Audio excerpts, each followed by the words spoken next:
Welcome back to channel the student. देखिए mock test number दूसरा है और ज़बरदस्त यहाँ पर प्रैक्टिस कराई जा रही है। यहाँ पर कम से कम आपको 15 क्वेश्चन दिए जाएंगे और इस 15 क्वेश्चन में से आपका 12 क्वेश्चन सही होना चाहिए।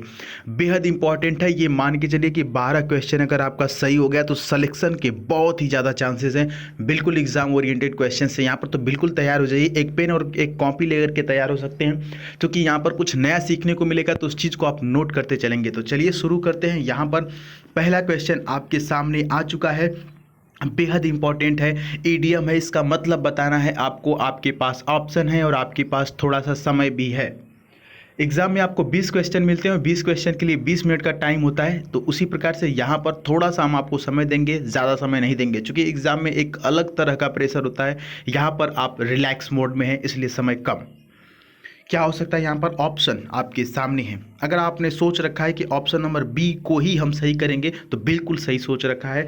टू सफ़र, टू सफ़र का मतलब होता है मुसीबत में पड़ना, यानी कि टू बर्न वंस फिंगर। अब यहाँ पर देखना है इसको याद कैसे करेंगे सर जी। इसको याद ऐसे करेंगे कि फिंगर में होता है उंगली, और अपनी उंगली को जला लेना या जल जाना, दैट इज आप सफ़र कर रहे हैं, आप मुसीबत में पड़ गए हैं। कोई भी चीज़ आपके अंग कोई भी जल जाए, उंगली जल जाए, तो दैट इज आप मुसीबत में पड़ गए हैं। मुसीबत में पड़ना मीन्स टू सफ़र, याद रहेगा, कभी नहीं भूलेगा। हिंदी याद करिए, हिंदी याद करिए। टू सफ़र तो बदल सकता है, इसको कुछ और तरीके से लिख सकता है इंग्लिश मीनिंग में, लेकिन हिंदी का जो अर्थ है वही रहेगा कि मुसीबत में पड़ना। ठीक है, चलिए अगर याद हो गया होगा तो बहुत ही बढ़िया है। अगर आपका सही है तो ठीक है, आगे बढ़ते हैं। अगर नहीं सही है तो इसको लिख लीजिएगा कि इसका मतलब होता है मुसीबत में पड़ना। अगला है नरेशन से, the traffic police said to us comma inverted comma where are you going question mark inverted comma बंद। अब बताइए क्या हो सकता है यहाँ पर? आपके सामने 4 ऑप्शन है, बिल्कुल देख लीजिए कि कौन सा ऑप्शन सही हो सकता है अकॉर्डिंग टू यू। आपके लिए थोड़ा सा समय देंगे, बिल्कुल थोड़ा सा समय, बिल्कुल एकदम प्रेशर में रहिए, प्रेशर में। ये समझिए कि एग्जाम हॉल में बैठे हुए। क्या होगा यहाँ पर? Option number B is right here, the traffic police asked. Said to को सर आस्क्ड में क्यों बदला? क्योंकि यहाँ पर देख सकते हैं कि वेयर से शुरू है क्वेश्चन, तो अस वेयर काम एंड कम की जगह यही काम करता है। वेयर दोनों सेंटेंसों को जोड़ता है। वेयर वी, यू का वी, वर आर का वर हो गया, गोइंग। ठीक है, तो the traffic police asked us where we were going. Option number B is right here. आगे बढ़ते हैं नेक्स्ट क्वेश्चन की तरफ। नेक्स्ट क्वेश्चन यहाँ पर आपके सामने है और यहाँ पर आपको बताना है कि किस पार्ट में इसका ऑप्शन जो है सही हो जाएगा। वाई से the guard refused his admittance. क्या होगा यहाँ पर? कौन सा ऑप्शन सही हो सकता है? अगर आपने ठान रखा है कि नहीं हम बी ऑप्शन को ही सही करेंगे, उसके सिवा कोई ऑप्शन नहीं सही करेंगे, तो बिल्कुल सही ठाना है आपने। His admittance was refused by the God, bye the God. ठीक है, चलिए यहाँ पर उम्मीद है कि आपको सही होगा, ज़्यादा कुछ इसमें समझाने लायक नहीं है, बहुत ही ईजी है। आगे बढ़ते, यहाँ पर B option is right, he his admittance was refused by the god. Next question आपका इंतजार कर रहा है। अगला क्वेश्चन आपके सामने, टू लेंड एन ईयर। क्या होगा इसका मतलब? मान लीजिए कि यही क्वेश्चन आपके एग्जाम में आ गया तो आप क्या करेंगे? आप फटाफट अपना माउस से वहाँ पर एग्जाम में ऑनलाइन कंप्यूटर पे आपको परीक्षा देना होगा। आपका जो राइट हैंड है, या कि अगर आप लेफ्टी होंगे तो लेफ्ट हैंड में भी आपका माउस के ऊपर होगा, और आप उसका कर्सर ले जाके सीधे ऑप्शन नंबर बी पर क्लिक कर देंगे, to listen. To lend an ear का मतलब होता है ध्यान से सुनना या कि फिर सुनना। अब देखिए सर याद इसको कैसे करेंगे? सर ये याद नहीं होगा। देखिए याद हो जाएगा। लेंड का मतलब समझ लीजिए उधार लेना, और ईयर मतलब कान। जैसे आप गांव घर में या कहीं भी अपने दोस्त मित्र के सर्कल में आप जब भी वो बोलते हैं कि भाई कोई गुप्त कोई अच्छी बात होती है ना, कोई इंपॉर्टेंट बात होती है, तो बोलते हैं भाई साहब इधर आओ, थोड़ा सा अपना कान इधर देना, तो उसके कान में धीरे से बोलते हो, तो आप बोलते हो ना जनरली, थोड़ा कान इधर करना, थोड़ा कान इधर करना, थोड़ा इधर ईयर इधर करना। मतलब क्या? आप उसका जो कान है ना वो उधार ले रहे हैं, मतलब कि टू लिसन जो अगला है, अब जैसे ही आप उसको बोलेंगे कि थोड़ा इधर आना, थोड़ा कान इधर करना, तो वो ध्यान से सुनेगा। टू लिसन वो क्या करेगा? ध्यान से सुनेगा। तो सुनना होता है टू लेंड एन ईयर का मतलब टू लिसन। भूलेगा नहीं ना, याद रहेगा ना? बिल्कुल बिल्कुल, यही उम्मीद है आपसे। आगे बढ़ते हैं। अगला एक बेहद इंपॉर्टेंट, एयरफोर्स का बहुत ही इंपॉर्टेंट ये वन वर्ड है, government by rich people is called, अमीर लोगों के द्वारा चलाई गई सरकार को क्या कहते हैं? आपके सामने बिल्कुल ऑप्शंस एकदम क्लियर हैं, एकदम एकदम एकदम क्लियर है। यहां पर क्या हो सकता है? Option number C is right here, plutocracy. Sir मैंने बताया था कि क्रेसी शब्द किसी भी वर्ड के लास्ट में आता है तो इसका मतलब होता है तंत्र। तंत्र मीन्स व्हाट? Means government. तो प्लूटोक्रेसी का मतलब है कि अमीरों के द्वारा चलाई गई सरकार, और एरिस्टोक्रेसी का मतलब होता है कुलीन तंत्र के द्वारा, यानी कि जो कुलीन लोग होते हैं, जैसे मैंने ब्लू ब्लड बताया था। मोबक्रेसी और डेमोक्रेसी, डेमोक्रेसी का मतलब होता है लोकतंत्र जो कि भारत में है, डेमोक्रेसी। और मोबक्रेसी क्या होता है सर जी? मोबक्रेसी का मतलब होता है, देखिए मोब का मतलब होता है भीड़, और एक ऐसी भीड़ जो हिंसक भीड़ हो, जिसके पास दिमाग नहीं हो। जैसे भीड़ में देखते हैं ना कि गलती कोई और करता है, पीटा कोई और जाता है, जनता एक आदमी को पीटने लगती है, सभी मिलके पीटने लगते हैं, मतलब दैट इज हिंसक भीड़। अगर दंगा होगा तो वो एक दूसरे को मारने लगेंगे, भागने लगेंगे। इस प्रकार की भीड़ को मोब भीड़ कहते हैं। मोब का मतलब होता है हिंसक भीड़, और जब उनके द्वारा कोई सरकार चलाई जाती है, उनके द्वारा कोई डिसीजन लिया जाता है, दैट इज मोबक्रेसी। लेकिन यहाँ पर जो सही ऑप्शन है ऑप्शन नंबर सी है। उम्मीद है कि चारों ऑप्शन आपको समझ में आए होंगे। तो बढ़ लेते हैं अगले क्वेश्चन की तरफ बिना समय को गवाए। एक यहाँ पर और आ गया है, arrange the jumbled part two find a meaningful sequences. PQRS जिसको आप बोलते हैं, इसको आप बताइए कि कौन सा सीक्वेंस इसका सही हो सकता है। PQRS सॉल्व करने का बेहद आसान तरीका होगा, यहाँ पर हम आपको बताएंगे। बाकी के भी जो प्रैक्टिस सेट्स आएंगे, मॉक टेस्ट आएंगे, उसमें आपका PQRS की जो समस्या है वो दूर हो जाएगी। बने रहिए हमारे साथ यहाँ पर। चलिए बताते हैं आपको, अगर आपने सोच रखा है कि सर ऑप्शन नंबर, अभी नहीं बताएंगे, आइए देखते हैं पहले क्या है। Why do you ask already decided my opinion since you have. अब देखिए इसमें क्या होता है ना कि चार ऑप्शन आपको दे दिए जाते हैं, तो चारों ऑप्शन में से पहले आपको देखना होता है कि कहाँ से कहाँ सेट बैठ रहा है। ये आपके कॉमन सेंस पे डिपेंड करता है। तो चार ऑप्शन में से देखेंगे ना, तो जो एक ऑप्शन का जो लास्ट वाला शब्द होगा वो किसी के पहले शब्द से मैच करेगा। समझ पा रहे हैं? जैसे आइए देखते हैं कि यहां पर लिखा हुआ है व्हाई डू यू आस्क। अब क्या पूछने की बात कर रहा है? क्या पूछने की बात कर रहा है? तो किसी न किसी में इसका आंसर होगा। इसका जो लास्ट है ना, किसी के पहले से मैच करेगा। तो आइए देखते हैं। Already decided, why do you ask already decided, नहीं सेट हो रहा है। क्या मतलब है? समझ में नहीं आ रहा है। माई ओपिनियन, ये थोड़ा लग रहा है। सिंस यू हैव, तो ये भी नहीं लग रहा है। अब देखिए यहाँ पर जो माई ओपिनियन है ना, ये समझ में आ रहा है। Why do you ask my opinion, अब देखिए यहाँ पर ये चीज सेट हो गया, बैठ गया। Why do you ask my opinion, मैंने कहा था ना किसी का लास्ट किसी के फर्स्ट से मिलता है। Why do you ask my opinion का मतलब होता है कि आप मेरी राय क्यों पूछ रहे हैं। अब देखिए यहाँ पर इतना चीज बैठ गया ना, तो इतना से तो कम से कम ये डिसाइड हो गया कि भाई साहब किसी भी ऑप्शन में पी के बाद आर जरूर आएगा, पी के बाद आर आएगा। तो आइए देखते हैं कि पी के बाद आर किस ऑप्शन में है। तो यहाँ पर देख सकते हैं कि पी लास्ट में दिया हुआ है, यहाँ पर पी के बाद क्यू है, और यहाँ पर पी के बाद आर है, और इसमें तो है ही नहीं। अब देखिए पहला क्लू ही अगर सेट बैठ गया ऑप्शन नंबर सी में, तो बिल्कुल आंख बंद करके सही कर देंगे, क्योंकि अगर एक दो सीक्वेंसेस बैठ रहे हैं तो बाकी भी बैठेंगे। अब एक बार पूरा मैच करा के देख लेते हैं। इसे अभी इस ट्रिक से हमने ऑप्शन नंबर सी तक पहुंचा कि नहीं सी सही हो सकता है। आइए पूरा चेक करते हैं। यस से शुरू है, सिंस यू हैव, क्यू के ऑलरेडी डिसाइडेड, यानी कि चूंकि आपने पहले ही तय कर लिया है। वाई डू यू यानी P, why do you ask my opinion, चूंकि आपने पहले से ही तय कर लिया है तो आप मेरी राय क्यों पूछते हैं। तो ऑप्शन नंबर सी इज बिल्कुल राइट, इज राइट हियर, बिल्कुल सही हो रहा है। ठीक है, चलिए ऑप्शन नंबर सी यहाँ पर सही हो जाएगा। इसी प्रकार से करते हैं इसको, ज़्यादा कुछ कठिन नहीं है भाई साहब। अगले क्वेश्चन की तरफ बढ़ते हैं। डायरेक्शन में लिखा हुआ है कि एंटोनिम बताना है। जो सामने आपको दो वर्ड दिख रहे हैं, इनका एंटोनिम बताना है। बेहद इंपॉर्टेंट वर्ड है अकॉर्डिंग टू योर एग्जाम। बताइए फटाफट। एडवर्टाइज लिखा हुआ है, इसका उल्टा क्या हो सकता है? एडवर्टाइज का मतलब तो आपको पता ही है, विज्ञापन करना भाई साहब, प्रचार करना।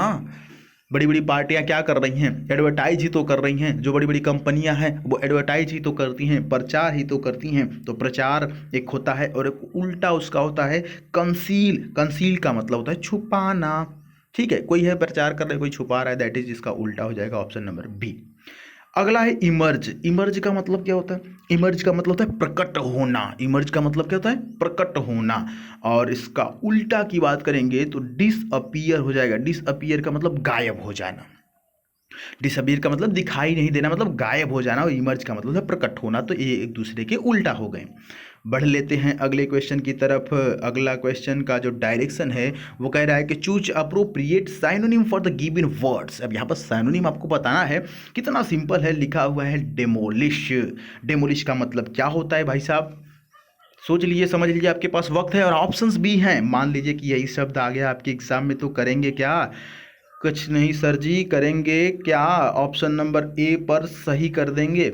डिमोलिश का मतलब होता है बर्बाद कर देना, तोड़ देना, भस्म कर देना। तो डिस्ट्रॉय का मतलब भी होता है बर्बाद कर देना, तोड़ देना, भस्म कर देना। चूंकि यहाँ पर साइनोनिम बताना था तो ये एक दूसरे के साइनोनिम हो जाएंगे। डिमोलिश, डिस्ट्रॉय मीन्स बर्बाद करना, तोड़ देना, ठीक है। बढ़ेंगे आगे, चलिए आगे देखते हैं। फिल इन द ब्लैंक से क्वेश्चन आ गया डियर स्टूडेंट। अब यहाँ पर क्या करना है? यहाँ पर आपको फिल इन द ब्लैंक के जो क्वेश्चंस हैं इनको सही करना है। दिया हुआ है कि he reads in dash Patna university.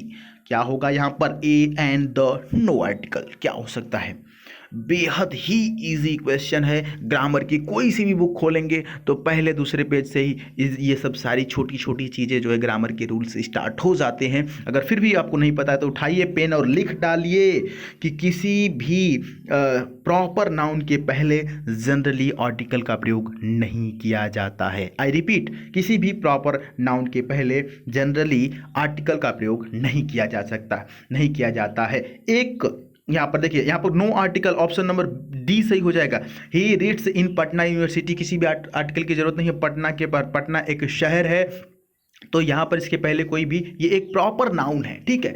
लेकिन एक इसमें क्या है? एक्सेप्शन है। जी हाँ, इंग्लिश में बहुत सारे अपवाद हैं। एक है पंजाब। पंजाब राज्य जो स्टेट है उसके पहले द लगता है। चूंकि वो प्रॉपर नाउन तो है ही, लेकिन पंजाब को ये माना जाता है कि 5 नदियों का वो राज्य है, कुछ इस प्रकार से उसके पीछे लॉजिक है, इसलिए वहाँ पर द लगता है, दैट इज एक्सेप्शन। बाकी किसी शहर के जैसे द दिल्ली नहीं होता है, द वाराणसी नहीं होता है, द कानपुर नहीं होता है, ठीक है, द गोरखपुर नहीं होता है, तो द नहीं लगता है ऐसी सिचुएशन में। समझ पा रहे हैं? चलिए आगे बढ़ लेते हैं। बहुत ही आसान है, कोई ज़्यादा दिमाग लगाने की जरूरत नहीं है, आपको पता रहा होगा। कालिदास इज, क्या बात है, इतना simple question. Shakespeare of India, बताइए फटाफट बताइए। ये बहुत बार आपके एग्जाम में आ चुका है यार, बहुत बार आ चुका है। देखिए इस प्रकार के क्वेश्चंस में क्या होता है ना कि आर्टिकल द का प्रयोग किया जाता है, ऑप्शन नंबर सी होगा। और द का प्रयोग क्यों किया जाता है सर, ये तो बताइए। देखिए Kalidas is the Shakespeare of India. देखिए यहाँ पर जो नाम है ना शेक्सपियर, ये नाम से मतलब नहीं है, यहाँ पर शेक्सपियर के गुणों की बात की जा रही है भाई साहब। कि जो कालिदास है ना वो भारत के क्या है? शेक्सपियर है, भारत के शेक्सपियर है। मतलब भारत के शेक्सपियर तो है नहीं, वो तो है एक्चुअल में कालिदास, लेकिन उनका जो शेक्सपियर का जो गुण है वो सेम टू सेम गुण हमारे देश के जो, भारत के जो कालिदास हैं वो है, ठीक है। Option number C is right है, Kalidas is the Shakespeare of India. आगे बढ़ लेते हैं।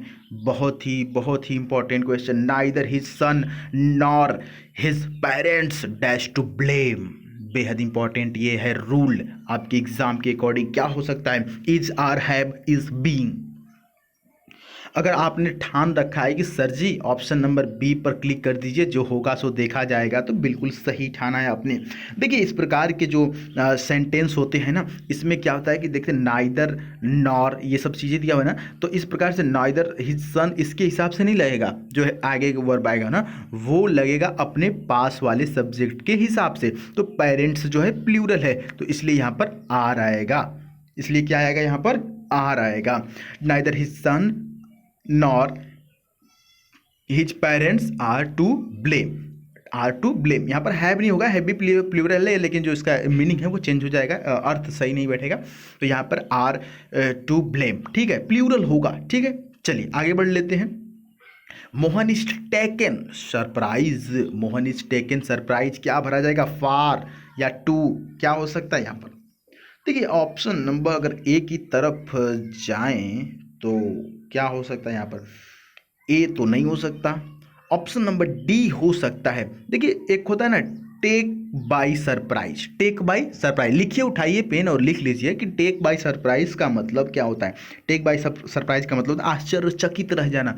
Ram was taken by surprise, ये पैसिव वॉइस में लिखने की कोशिश की गई है।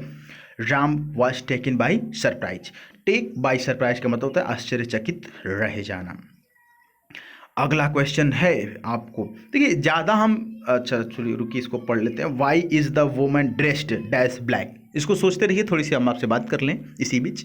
देखिए ज़्यादातर हम यहाँ पर आपको देख रहे होंगे कि ये फिल इन द ब्लैंक के क्वेश्चन दे रहे हैं। क्यों? क्योंकि ये आपके एग्जाम में कभी कभी 2 कभी कभी 3 पूछता है, और इससे क्या होता है ना कि पूरा ग्रामर आपका कवर हो जाता है, तो इसलिए इसकी मात्रा थोड़ी ज़्यादा रख रहे हैं। और किसी किसी आप देखेंगे मॉक टेस्ट में ना हम फाइंड द एरर की मात्रा ज़्यादा रखेंगे, क्योंकि फाइंड द एरर और फिल इन द ब्लैंक ये 2 सेक्शन ऐसे हैं कि जिससे कि आपका पूरा ग्रामर कंप्लीट हो जाता है, ठीक है, इसलिए इसकी संख्या ज़्यादा है। तो बताइए यहाँ पर क्या हो सकता है।